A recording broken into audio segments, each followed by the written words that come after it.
bringing you the latest in tax credit news, insight, and analysis. This is Tax Credit Tuesday with your host, Michael Novogradac. Hello, I'm Michael Novogradac, and this is Tax Credit Tuesday. This is the August 18, 2026 episode. As our audience can see, my guest this week is my partner, Rich Larsen. Obviously, that's my audience on YouTube. I don't think too many on some of the other podcast channels can see you. So Rich is in Novogradac's Thomas River, New Jersey office, and today's podcast is the latest edition of Tax Credit Tuesdays, So You Want to Be a LIHTC Developer series. As our regular listeners know, this series provides a deep dive into the life cycle of developing an affordable housing property using low-income tax credits and other incentives. Our audience can watch a playlist of all of the episodes in the series organized to mimic the life cycle of a development on our YouTube channel. I will include a link to the playlist in today's show notes. Now, today's podcast, Rich and I are going to discuss the U.S. Department of Housing and Urban Development's Rental Assistance Demonstration Program. Now, the Rental Assistance Demonstration Program, which is called RAD for short, involves the creation of public-private partnerships that enable public housing authorities to access additional private sources of capital to renovate and preserve their rental housing stock. Now, last month, as part of the 21st Century ROAD to Housing Act, Congress raised the cap on RAD to 550,000 public housing units. They also increased the prior cap of 100,000 units. In addition, they eliminated the expiration date of the RAD program. Originally scheduled to expire in September 30, 2029. Now it's an indefinite part of the statute. In essence, it's permanent. Now, Rich was my guest, some of you will remember, back in January. And we discussed why this is an opportune moment for public housing authorities to consider RAD. Now, in light of the 21st Century ROAD to Housing Act, we decided to record a Tax Credit Tuesday episode that focuses on RAD from the perspective of the low-income tax credit real estate developer. Said differently, we wanted to focus on how low-income tax credit developers can access the RAD program to build, renovate, and preserve affordable housing, of course, in partnership with housing authorities. It's a great time for this conversation as a follow-up to our January conversation. As Rich is going to explain in greater detail, it's also important to be discussing this now because there has been a lot of staff turnover at public housing agencies over the last few years. So this will be a good podcast for both real estate developers, lenders, syndicators to be listening or watching, as well as public housing agency staff. Now, there might be some that are newcomers who are familiar with RAD, even though the program has existed. It's hard for you to even believe it's been around more than 15 years. Yeah. So we will do a bit of an introduction into what RAD is, and then go into some of the challenges and opportunities that we're going to face. There's a lot that we have to discuss today. So if you're ready, let's get started. Rich, welcome back to Tax Credit Tuesday. Thank you, Mike. It is great to be back. Well, this is your 12th appearance on the podcast, so it's a dozen. And I look forward to a baker's dozen sometime in the future. That's right. We'll do it soon. We'll do it soon. So please provide to our audience a brief summary of some of the many services you provide to Novogradac clients, and then we'll jump right into RAD. Sure. Primarily, Mike, we're providing auditing, tax, consulting services to PHAs, plus their nonprofit and tax credit affiliates. And we know in this environment, there are usually more nonprofits and tax credit affiliates than PHAs now. So it's quite a lot we're doing. I mean, this is a nationwide practice, and we're currently serving about 85 PHAs across the country. Great. Thank you for that, Rich. Now, I mentioned in the episode introduction that we want to be somewhat developer-centric focused during this episode. That said, I want to set the table, and there are going to be some listeners who aren't familiar with what RAD is. So please share at a high level what Rental Assistance Demonstration or RAD program is. Sure, Mike. So HUD's Rental Assistance Demonstration Program, as you properly called it, or the RAD program. So it's a voluntary program. It's a PHA program that enables them to preserve their public housing units by accessing private capital and more stable funding sources to make much needed improvements to their properties. I mean, through the first 15 years of the program, PHAs have converted over 1,900 projects, which is over 265,000 individual units to date. And I should add, RAD transactions have secured over $28.2 billion of construction investment with those 1,900 projects, 265,000 units. Well, that's quite impressive. Now, RAD particularly thrives when there is a public-private joint venture partnership, as you know, and it doesn't only thrive in that situation, but that's what we're focused on here. And when I say public-private joint venture partnership, of course, I'm referring to a partnership between a housing authority and not-for-profit, for-profit entities such as developers, lenders, syndicators, and investors. So you have the public side and the private, the non-governmental side. I want to start with the public side. We're going to spend a reasonable amount of time on the private side with respect to developers. The public side, the housing authority side of the public-private partnership.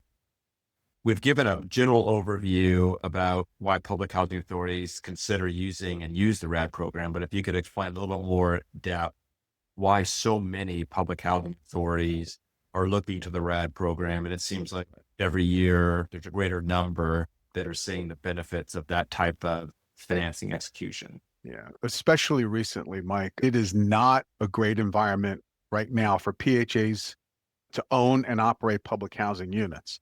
Right now, the public housing program is being funded at an 86.74% proration in 2026. Now, that may change a little bit, but right now it's at 86.74%. And just so our, what does that right? mean? Yes, please. And that means, in housing authorities, they fill out their subsidy request forms in the beginning of the year, and it comes to a number that says, this is what we need to operate our public housing program efficiently. And they're getting 86% of that. And there's not profit built into that dollar. It's a reimbursement grant. So they get 86.74% of what it takes to operate the program.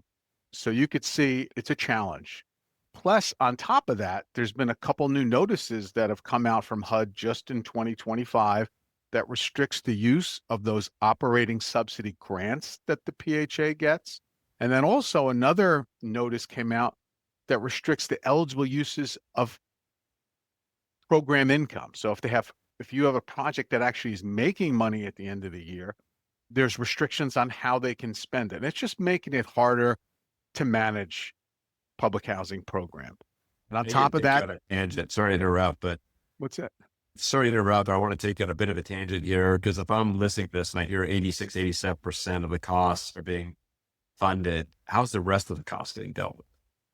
Well, that is the magical question, because HUD says PHAs should use non-federal funds. They should borrow. But if you don't have it, what happens is you have a bigger capital backlog. You don't make much needed improvements. You're not hiring proper staff to administer programs. Yes. So you're kicking the can down the road. And that is the major problem. So right now there's a $169 billion capital backlog in public housing units, which is over $100,000 per unit backlog. And to put that in perspective, PHAs get about $3,200 per unit in a capital fund grant. So it's going backward. The $3,200 per unit doesn't cover the need by far. Also, I think in our last episode, Mike, on Tax Credit Tuesday, we talked about the Fair Cloth to RAD program. Well, that was terminated in May 2026. There's been a lot of turnover. You touched on it before in key management positions, experienced people. Housing authorities are just not able to keep them. So with that, I think a reintroduction of the RAD program is so helpful and so warranted right now. And overall, it's just a lot of changes to policy, to budgets for PHAs to operate. And I think these issues combined in their totality are really causing PHAs to give RAD another look. I mean, after all these years, they're finally saying, okay, I think with changes we're going to go over in a little bit, this is the time we have to get out of the public housing program. And they're looking to developers for help. And what are the various steps then that a public housing authority, they look at this and think, okay, it's becoming untenable under the existing operating expense reimbursement approach or partial reimbursement or substantially all but not all reimbursement. And more other public housing authorities I know are using the RAD program. What are the first steps a public housing authority should take to access RAD and start down the path towards a RAD conversion? That's a great question, Mike. I think the most important thing you can do is partner with a developer. A lot of times a housing authority will put out that request for qualifications and they partner with that developer. And you also want to get a group of experienced professionals, experienced accountants, auditors, legal, and just general consultants who are experienced in the RAD program. And you want to put together a strategic plan. And basically that's just a fancy term for what do you want to accomplish with your properties? And you want to get that RAD application in and get your CHAP. And CHAP is just one of those acronyms, one of the many acronyms we use in the HUD field. That's just a commitment to enter into a housing assistance payment contract. So HUD will, with your application, you will get a CHAP, and that basically lets you know how much rent you can collect. What's the rent for your housing authority when you convert? And the process can take 18 to 24 months from planning to conversion. So you do want to get on that sooner rather than later. So since you mentioned the CHAP, and first of all, I would think that you'd probably agree that one of the first steps a public housing authority could do is call you. Mike, I probably should have said that first. Call me. That would have been a very good, smart marketing move on my part. But you mentioned the CHAP, the Commitment to Enter Housing Assistance Payment Contract, and that's goes down a little bit deeper. So I would like to just level set here and to our audience, for those that aren't that familiar with the RAD program, the central underpinning of the RAD program, and this is from my perspective, is that it enables housing authority to take that stream of operating cost subsidies and turn it into a gross revenue stream. And that gross revenue stream comes in the form of housing assistance payment contract. And by having a gross revenue stream that flows to a private entity, that private entity can then use that revenue stream to leverage other source of private capital. And I've said a lot in that overview, but if you could unpack that a little bit more and use a little bit more HUD speak. Sure. The Section 8 platform, which the public housing subsidy converts to, we know that that is a much more stable platform as far as funding goes. Unfortunately, the public housing constituents, those residents, don't have much of a voice in Washington, as do the private landlords that are receiving the Section 8 payments. So therefore, that program has been much more stable, and it's got automatic rent increases. We call that a OCAF adjustment every year, operating cost adjustment factor. And so it'll go up with pretty much inflation every year. So that's a revenue stream that syndicators and affordable housing developers are familiar with, and they can leverage. They can leverage those dollars into borrowing and improving these units. And absolutely leverage it, and you can utilize the low-income housing tax credit program with the Section 8 platform. And that was one of the reasons why we did the podcast back in January. It was just to point out the fact that with the lowering of the percent test, there will be a lot more private entity bond finance, long-term tax credit transactions, and they fit very well with RAD conversions. So let's look at this now from the developer's perspective. If I'm a developer or I'm a syndicator, lender, and the like, and I'm out there doing affordable housing tax credit, LIHTC development, and I've not worked with housing authorities before, why should I be focused on RAD? So big picture, Mike, there's still about 850,000 public housing programs in HUD's inventory that are still eligible for conversion through the RAD program. Right now, I talked about 260,000 units were converted at 26 billion in construction investment. Well, that's a fraction of what's out there. So this is a huge opportunity. And these units are not just in Washington, D.C. in a HUD office. These are spread out through communities all across the United States. And it just represents billions of potential new construction investment. And obviously, it fills an affordable housing need across the country. And in terms of using RAD, we mentioned that the lowering of the 50% test down to 25% creates the ability for tax credit allocating agencies across the country to support more developments so they can get productivity bonds, because the same dollar bond can support more units. And when I was out speaking about this, there were many folks initially saying that it wasn't going to be financially feasible to do new construction with this level of private activity bonds, given the inadequate supply of other soft financing to make private activity bond financing with tax credits feasible for new construction. As you know, I kept reminding everyone there's this huge need for preservation and renovation across the country, and lowering the 50% test enables a lot of that. And when I said that, one of the areas I was focused on was these 850,000 units. And all of these units could be saying, okay, now in the past, maybe I would have trouble accessing sufficient productivity bond cap and the rest to do a conversion. Now that process should be easier. And by no stretch by saying it's easy, but it's certainly easier, generally speaking, than it would have been before. But that's one huge reason that I fully expect RAD to really pick up steam. And I guess we've already mentioned already the fact that the RAD cap was increased by 100,000 and the program was made permanent. So both of those factors seem like they're focused on hundreds of thousands of more RAD conversions coming up over the next few years. But beyond those two substantial, what are some of the other reasons why you see this a particularly good time for public housing authorities to be using RAD? Sure, Mike. One of the big issues that has held back many RAD conversions is low initial RAD rents upon conversion. Okay. And they have been unable to support much in the way of debt service. So there's been some changes to existing regs. Like right now, they just changed the Section 18 blend rules, which can really bring higher rents. So now a housing authority, if they qualify for the Section 18 blend, the amount of Section 18 rents is going to be proportionable to the construction costs that they spend. Small PHAs that have less than 250 units now will qualify for a higher percentage blend automatically. And so these things, I think rent has been the biggest obstacle. Yes, there's high construction costs, a high capital need, but if we can get the rental income up and be able to leverage those dollars to be able to make those capital renovations, I think it's a win-win.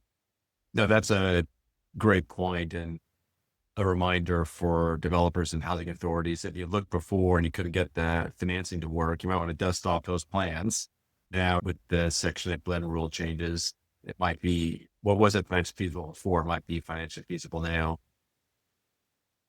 Let's look at obstacles or challenges. The lens of the PHA looking at this, there are going to be various obstacles and challenges. Similarly, if you're a real estate developer and you're looking at using RAD and joint venturing with the public housing authority, there'll be particular obstacles or challenges that are unique to you. Let's start with public housing authorities. What are some of the obstacles or challenges? So right now, the biggest challenge is their higher operating costs, their salaries, their benefits. Especially we see that in the Northeast. We see it in California. But I will say that presents unique opportunities for developers because the RAD program, the PHA does not have to run the RAD converted property. So the developer can develop the property and then operate the property. So with these higher costs for PHAs, it presents a unique opportunity for developers because most developers can operate these properties cheaper. They have cheaper overhead, cheaper operating costs. The basics, the management fee in many instances do not cover the salaries and benefits for the PHA employees. So if a developer has less costs, they absolutely fit into the RAD model much better. So the higher operating costs are definitely an obstacle for PHAs. Higher construction and interest costs with inflation these last several years. We've seen much higher construction costs and the huge capital requirement.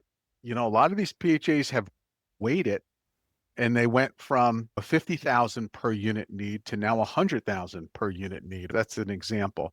And you also have a high turnover of PHA employees. So you don't have that expertise that you had in there that's been around the program for years. And so I think that's a big obstacle. And one of the things we're seeing, Mike, is a lot of these PHAs, because of all these issues I mentioned, they're transitioning to more of an asset management model or a real estate holding company type model where they're really not managing or operating the property. They're just overseeing the operation, whereas the developer is managing the property, making sure the subsidies are correct, calculating the income of the tenants, making sure they qualify for the various programs. You see that happen with the developer, and the housing authority is really just getting an asset manager, and they've reduced their overhead quite a bit. They've reduced their personnel, a lot of times through attrition, but also sometimes through layoffs. No, and sure, also with the potentially the developers, property management team hiring the personnel and their sort of approaches. I just want to emphasize your point about the operating expenses, because when you talk about presenting an obstacle, it's obstacle towards financial feasibility, because for every $1,000 a unit that you save in annual operating expenses, you can then leverage that debt to have more capital to fund the renovation. It's all about creating a model that's financially feasible. So that can be a pretty critical point. So if I'm a developer and I'm looking at this, I'm thinking, okay, I'm used to running all these sorts of numbers. I'm used to looking at a development, finding it's not financially feasible, and then finding ways to restructure such that the development becomes financially feasible. Beyond those sort of standard obstacles or challenges, what else would you want to highlight for a developer considering like venture with a housing authority? Yeah, usually the biggest obstacle I see for most developers is really just learning how to work with the local government. A lot of times the perception is, oh, if I take over this project, I have to conform to all the public bidding laws. Well, that's not true. Many times a housing authority will do a master developer agreement, and once they win that developer agreement, they're running that property. They can purchase as they see fit because the dollars come out of their pockets. So they're going to be as most efficient as possible. But in terms of working with the local government, a lot of it's non-economic. A lot of times, because I have developer clients and I have public housing authority clients, and quite often I'll get the phone call that says, I just don't know why the housing authority doesn't want to do X. And it might be, I don't know why they don't want to do project-based rental assistance versus project-based vouchers. And I tell them, because they'll say, well, I know I can get more rental income with project-based rental assistance. And the issue may not be economic. It may be more, you're dealing with the housing authority commissioners and you're dealing with the local government. And project-based rental assistance takes control away from the housing authority and puts it in the hands of the project, because the project is now the grantee. So things like that, you have to learn to work around. How to handle PHA employees. If a housing authority had 30 employees working on this project, now it's getting converted. You're the developer, you're taking it over. Well, what are we going to do? We have 30 employees now that we have to address. Do we subcontract with the housing authority? There's creative ways to make that work. And that's where I come in quite a bit and say, this is what we can do to make it work. It makes both sides happy. And that's basically what we're trying to accomplish. A lot of times it's non-economic, it's more political. It's just understanding the politics of the town or the county you're working in. So if I am thinking about a RAD conversion on my housing authority, from my sort of perspective, if I look forward 5 years and think of a post-RAD housing authority, what does that post-RAD conversion look like from the perspective of a housing authority? Great conversation, great comment. We have some incredibly successful PHAs that have fully converted their public housing units through the RAD program. They've diversified their real estate portfolio to be less dependent on the federal government, and they operate more like a real estate holding company. And they also provide some social services to the community. But let me give you an example. So you may have a PHA that had 750 public housing units. Now they may have affiliations with 5 tax credit properties. Those tax credit properties are receiving fair market rents and OCAF adjustments every year.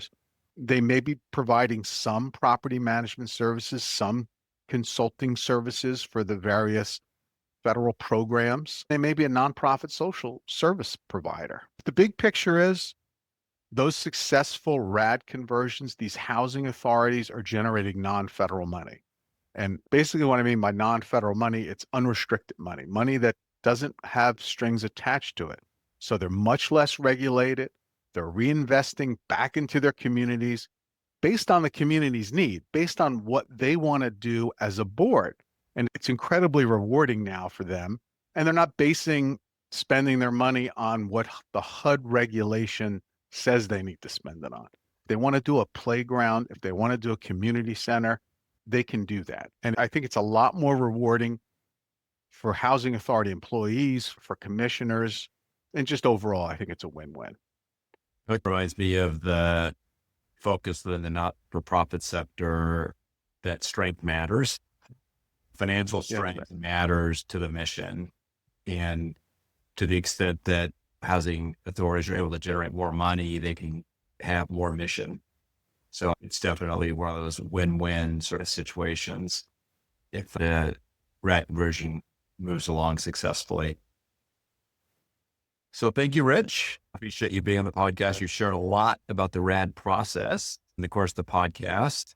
And I appreciate your insights in terms of why developers should be looking at the RAD program and reaching out to public housing agencies to talk to them about it if the public housing agencies are reaching out to them.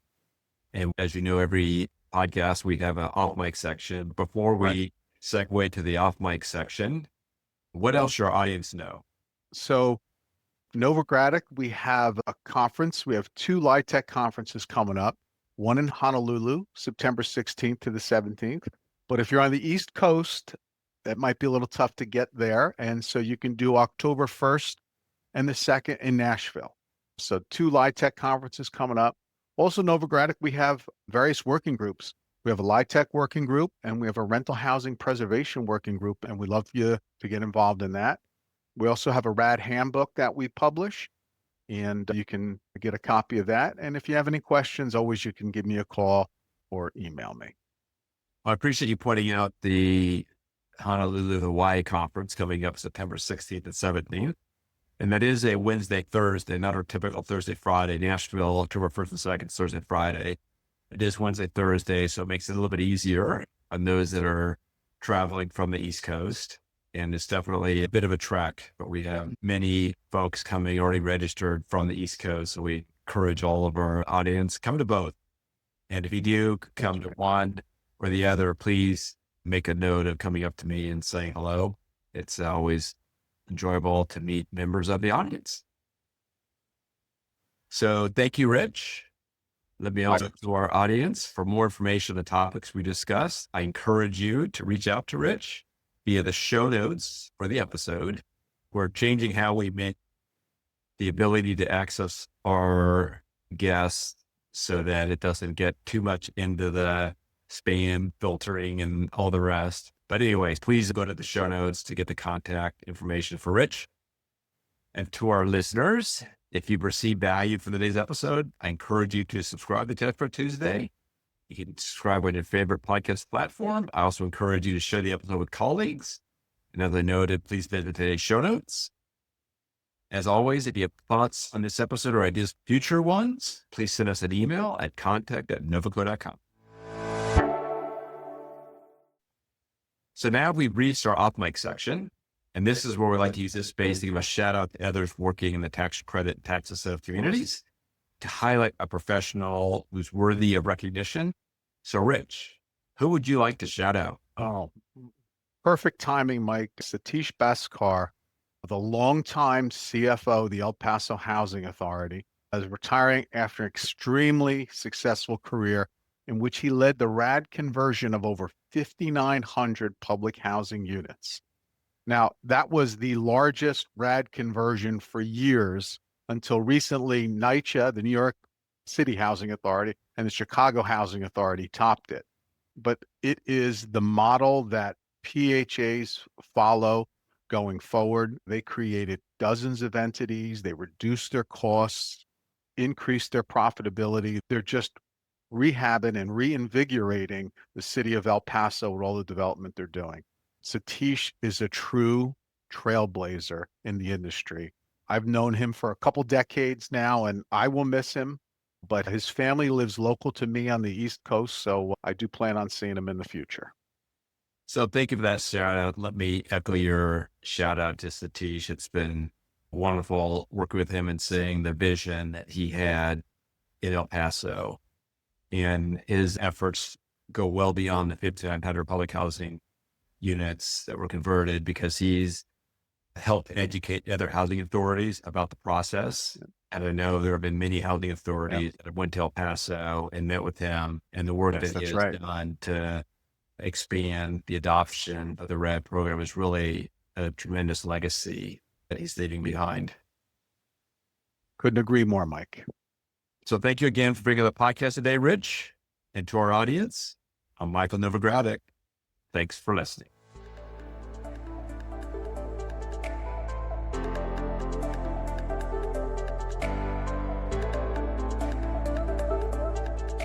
This weekly podcast has been brought to you by Novogradac. Archived podcasts are available online at www.novoco.com/podcast, or by subscribing to the Tax Credit Tuesday podcast in iTunes, Spotify, YouTube, and Radio Public. You can find related links referenced in this podcast on our website at www.novoco.com/podcast. Novogradac is a national certified public accounting and consulting firm with offices nationwide. Learn more about our professional services at www.novoco.com.